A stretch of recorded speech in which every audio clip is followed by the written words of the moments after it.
Okay, here we go. This is my wife, Jane Lee Dykstra. She wrote the book, What Heaven is Like. This story for us started 6 years ago. We were walking down a street and she broke every bone in her ankle. She slipped and her whole foot twisted 45 degrees, or 90 degrees. So we took her in and finally found a specialist that would put her back together. So she went, we had to go to 4 specialists. Many of them looked at the x-rays and said, no, I won't touch it. Finally, we found one.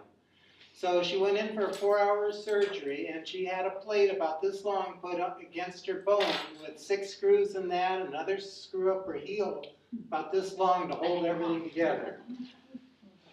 And she went in for this 4-hour surgery, and when she came out of the anesthesia, she looked at me and she said, I saw your father. And my father had died 40 years before. I said, wow. And I never met him. And my dad died when I was 15 years old, and it was something I could never talk to anybody about because it was so painful. He was my very, very best friend, and I loved him with all my heart, and it was just something I could never bring up, and so I just never even mentioned his name to her. And she looks up out of the anesthesia and she goes, his name is Kilmer Oscar Jr. Well, that was right. Then she said, he was born in the Philippine Islands. Well, his parents were missionary teachers in the Philippine Islands. That was right. And after they moved from the Philippines, they moved to the Hawaiian Islands. And she said, and he hates to wear shoes. And my dad hated to wear shoes. He always wore thongs. If he got dressed up, he'd put socks on with his thongs. If he had to wear shoes, he'd never lace them up.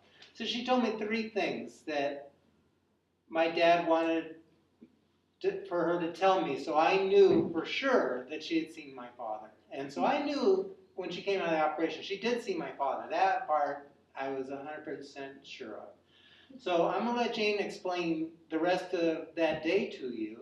And then after that is when the real story begins. So here's Jane. And I want you to know, too, I'm from Oskaloosa, so I'm a native Iowan. And for me, when I wrote the book, for me, the beginning of my book, What Heaven is Like, started the night before.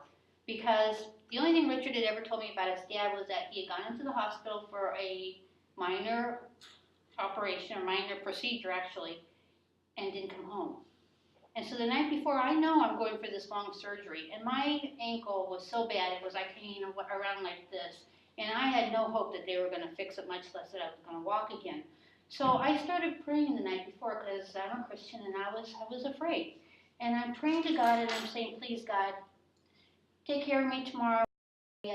And also, I know that this happened to Richard once before. The only thing he ever told me about his dad is that he had passed away 44 years ago, going to the hospital, and never came home. And I didn't want my honey to go through that again. And as long as I was praying, I thought, I bet his dad's up there too, so let me say a little prayer to him while I'm at it. So I say, Richard's dad, because I didn't know his dad's name, please put in a good word for me to God while you're up there and ask him for this not to happen to me. And I went to sleep, and of course Richard drags me to the surgery the next day. I didn't want to go, because every time he dragged me to a new specialist, they all look at my x-rays and say, I'm sorry, but I can't put you back together again. Your whole ankle has shattered. Finally, the 4th man said, I think I can put you back together again, but it's going to be a very long procedure.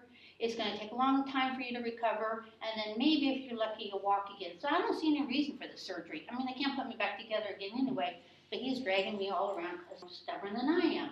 So the only thing I remember about getting ready for the procedure is a lot of pain and them sticking me with things, and Richard kisses me goodbye, and I go into the surgery, and I think, I'm never going to see him again.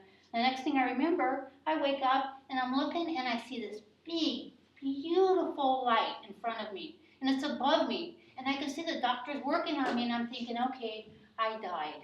And then I see a man in this big, beautiful light, and he's standing there, and I thought I died, and that's God. And he says, nope, I'm not God. And he stands forward like this, and he says, I'm Kilmer Oscar Jr. I'm like, I knew it. I knew it was going to happen. He goes, no, I'm not God. I'm Richard's dad. Well, I'm like, oh, no, I'm dead. And he says, no, you're not dead. I'm here to tell you that when you prayed to me and to God last night, you opened the door for me to come and see you. And God heard your fears and your prayers, and He sent me to tell you it's not your time. And I looked at this man and I said, it's so beautiful where you are. And he said, I want to share something with you if I can. I would like you to know how much God loves you. And I want you to see how beautiful heaven is. And he opened this door maybe a quarter of an inch behind him. And he said, I can't open it much more than that because you're not prepared to understand how wonderful heaven is and how much God loves you. So I'm only going to open the door a little tiny bit. He opened it a little bit, and let me tell you, out of this door came this whoosh of love and of beauty and of glory and of God's love. And if I can never tell you anything ever again, I will never be afraid of dying.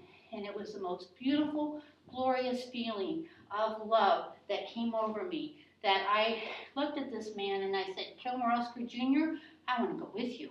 Because I could see these little angels peeking out around, peeking out through this door, through this little crack. And it was so beautiful that I just thought, I don't want to go with you. And he looked at me and he said, if you can't come with me, it's not your time. But can you do something for me? Can you tell my son that I have never left him and that I never will? And although it's been 44 years, I have never left his side. And to convince him that you have seen me, I'm going to tell you some details. Sister is addicted to chocolate. She bought chocolate, and red licorice has always been my favorite, and I bought that along with pixie sticks and all these other things. But they've told me all these hundreds of stories, and they told me when they first met in college, and their first date at a football game when they met, and my dad asking my grandfather for my mom's hand in marriage, and they told me all these stories that have been this beautiful thing that I've never known without this happening. But, of course, we don't always all of us have a Jane by our side to hear stories like that. But what my parents have shared with me, that all our loved ones are with us all the time. They have this beautiful place. They call it the gift. We call it heaven. Where they have where my parents live in a cove type setting, like he grew up in Hawaii. That's where they make their home. And my dad chooses where they make their home in heaven. It's a likeness of what he grew up in, and that's what they like. And they have everything that they had in life with them, all the precious things, any pictures that they've had, they have them with them still. And they want us to know, everybody to know that all your loved ones are always with you. They're having a great time in heaven. They're doing all kinds of wonderful things. But my parents still worry about myself and Jane every day, and they try to guide us through life. And I've learned through my own way to communicate. Those little voices you hear in the back of your head of which direction to go, or what you should do and what you shouldn't do in life. Some of it maybe call it conscious, but a lot of it's our loved ones trying to communicate with us. And we've heard so many stories. We've been doing 15 retirement homes, and we've heard so many stories from people how they were touched this time or that time. You go to Academy Awards, and you always hear the people. I know my mom and my dad are here, and they're so proud of me, that they passed away, and they're so proud of me. Well, yeah, those great, big, huge moments, we do feel our loved ones there, but they're with us all the time. We just don't always take time out to hear them. I don't have the gift Jane does, and I pray every day that mine gets stronger and stronger. But I no longer miss my mom and my dad. My mom died in 1999, and my dad in 1969. And it was 40 years that I don't know if I'd ever see my dad again. I grew up in a Lutheran church school. I knew there's heaven, but what it is, well, I don't know. Is it a bunch of white robes? People walking around with white robes and with Bibles, or what it is?